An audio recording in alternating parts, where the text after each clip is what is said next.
Never destroyed a dosa like this before. Really got stuck. First dosa is a disaster. Cut it, cut it, cut! Radhe is a very adventurous cook. So I'm trying to make it little less adventurous for the victims.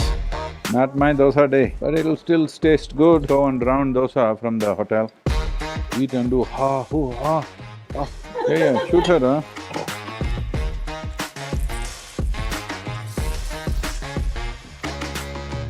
Not bad, a quick learner, huh? This dough has been specially prepared by me. Who's going to eat this? Inevitably, one who is already enslaved. I'll have to give it to her only, because nobody's saying yes. Shall I pack it in this and give you, huh? Be a slave for your life. Ragi is the most female-friendly cereal you can consume. So millet is a solution for our health, for soil health, and for ensuring there are no famines in the world, that nobody should die of hunger. Let's make it happen.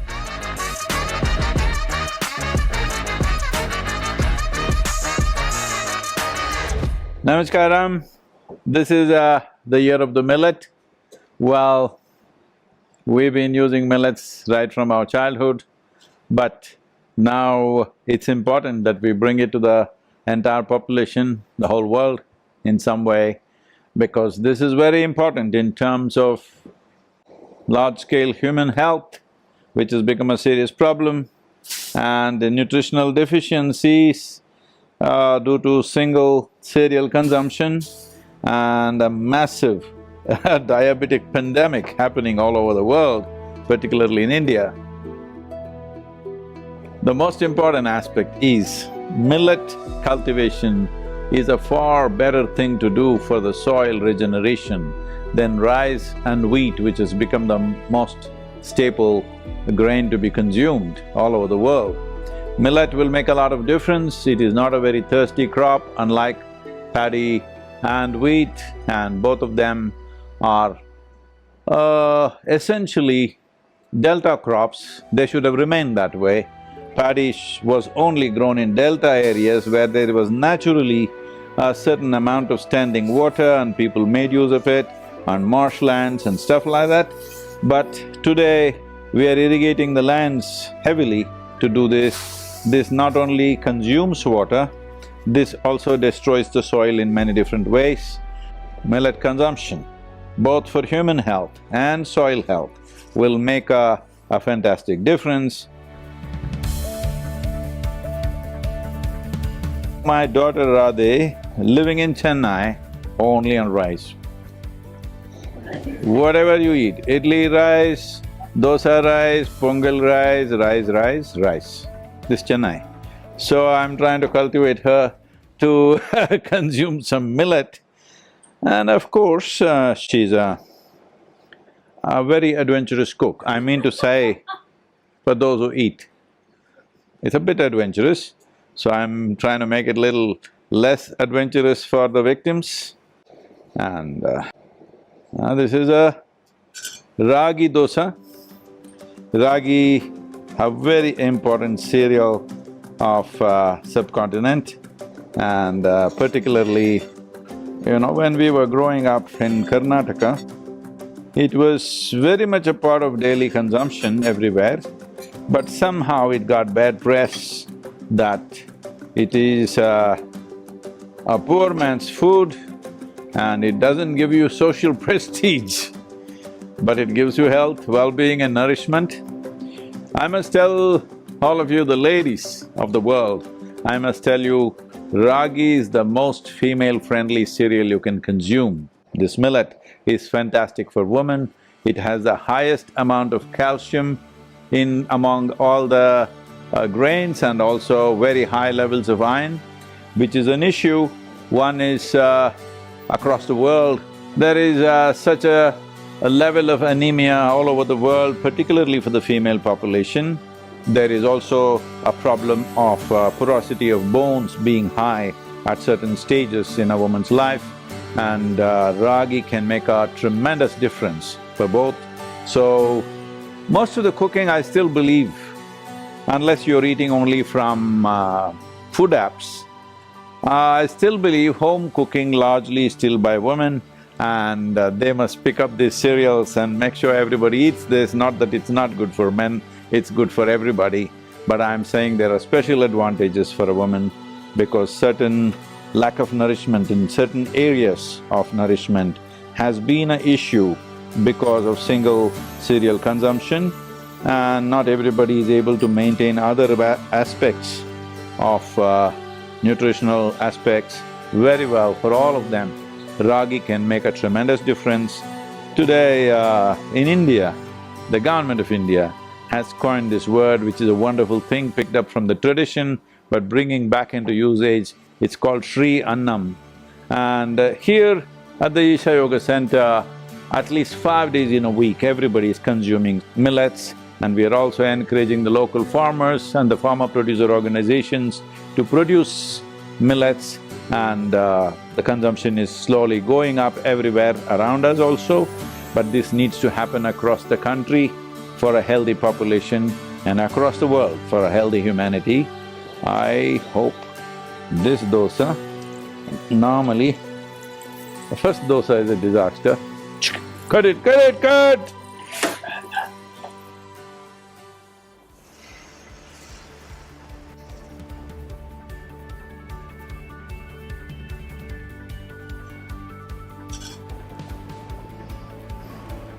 Millet takes time to cook, it cooks a little more, at least in this form, a little more than the rice. But it does a lot more.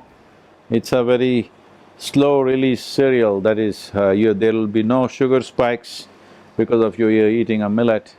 It releases its glucose part of it very, very slowly. So particularly those who suffer from diabetes or whose life is threatened by diabetes, Ragi and other millets also does a fantastic job.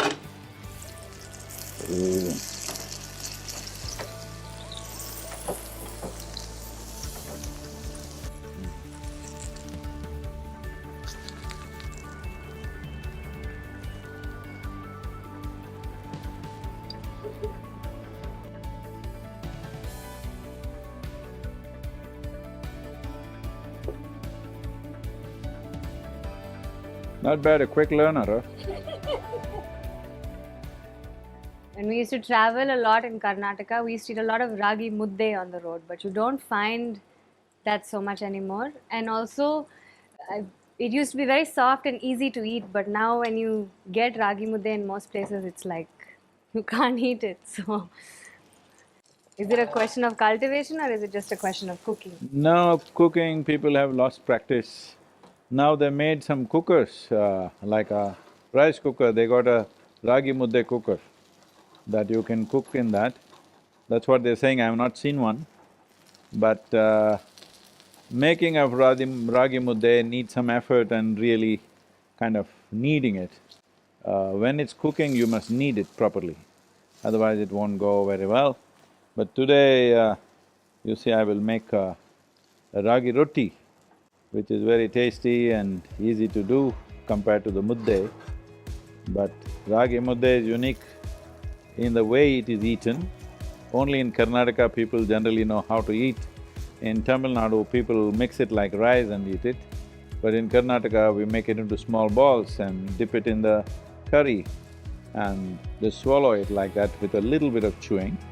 So it's a unique way of eating. That kind of eating is very good for those who work in the farms, because ragi, as I said earlier, is a slow-release millet. So if you eat it in that way, that you just dip it in either greens or some other curry that you have made, the thing is, because you have not been chewing it, the release becomes even slower. So if you eat one ragi mudde like brunch, a big ragi mudde for brunch, whole day you're plowing, working on the field, 8 hours of work, it will sustain without you feeling hungry and weak because the release is so slow. So this is something that they've arrived at, knowing that if you chew it, you'll digest faster. So they make it in such a way that it's made into small balls and swallowed like that. So people who have to work in the open and there is no access to food whenever you feel like it, these are all the things that they discovered by their own observation.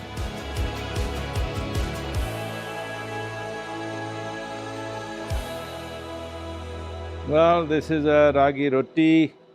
You need a little bit of banana leaf, or also you could do it on what they call as the butter paper. But the important thing is, you take ragi flour, just steam it a little bit like how you would do, even on an idli stand you could do it, just steam it a little bit.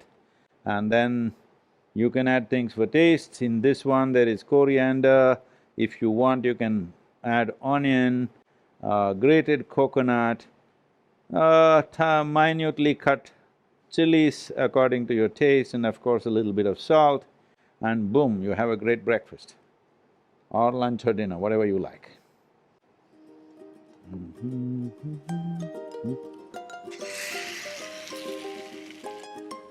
Word of caution for all of you who are viewing this, this dough has been specially prepared by me with some incredible taste added to it. So, a word of caution and warning is, if you eat this ragi roti, you may become enslaved to me for life. So I'm just warning you beforehand. Unless you're ready for that, don't eat my ragi roti. Who's going to eat this? Who wants to become a slave? Nobody's saying yes, so… Inevitably, one who is already enslaved, I'll have to give it to her only, because nobody's saying yes.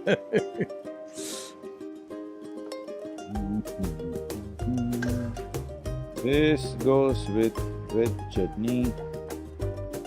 Be a slave for your life. So these are the different types of millets which are grown in the local region: ragi, same, sajje, varagu, kambu. These are all the Tamil names that I'm saying. In every region they have their own name. So here's a package with 6 different kinds of millets, and if you still don't know how to cook and make all these things, it can be just cooked like rice and eaten, or you could make a chapati out of it. But there is another packet of what is called a sanjivini, which has 14 different ingredients of all these millets, various pulses and grams, and also some nuts and stuff like that. 14 different ingredients which makes it a complete diet by itself. That can be just made into… just boil it in water and you can drink it, or you can make it into roti and eat it, or you can eat it in many different forms. So, for those of you who want something ready-made, that is also there. The idea of providing this is, we have to bring back millet into the world in a big way for large-scale consumption if we really want to turn the soil around and also turn human health around in many ways. Because as nations grow and become affluent, they are spending incredible amounts of money on healthcare. That's not how it should be, because once the nation becomes affluent, it has both choices of nourishment and lifestyle. When you have choice of nourishment and lifestyle, you generally have no business to fall ill. You should be taking care of it. But unfortunately, more affluent the nations get, the more sick they're getting. So this is one reason why we are seeing how to push millets into everybody's diet, and fundamental interest is that soil should be healthy. The revival of soil, the regeneration of soil in the world could go a long way if at least 50 to 60% of the cereals that we consume become millets. And very easily in every kind of weather conditions and atmospheres, we can make sure that there shall be no such thing as famine in the world if we really cultivate millet on a large scale and make sure every region of the world has it, and little bit of change in our dietary habits. If we do this, we can ensure the painful famines that we see happening repeatedly across the world need not happen. Right now, food is grown in one place, but they're eating it 5,000 miles away. That's not how it should be. The basic food must be grown where people are. And millet is the answer for that, because in any kind of conditions, soil conditions and atmospheric conditions or climatic conditions, you can grow millets. With very little water availability also, you can grow millets. So millet is a solution for our health, for soil health, and for ensuring there are no famines in the world, that nobody should die of hunger. Let's make it happen.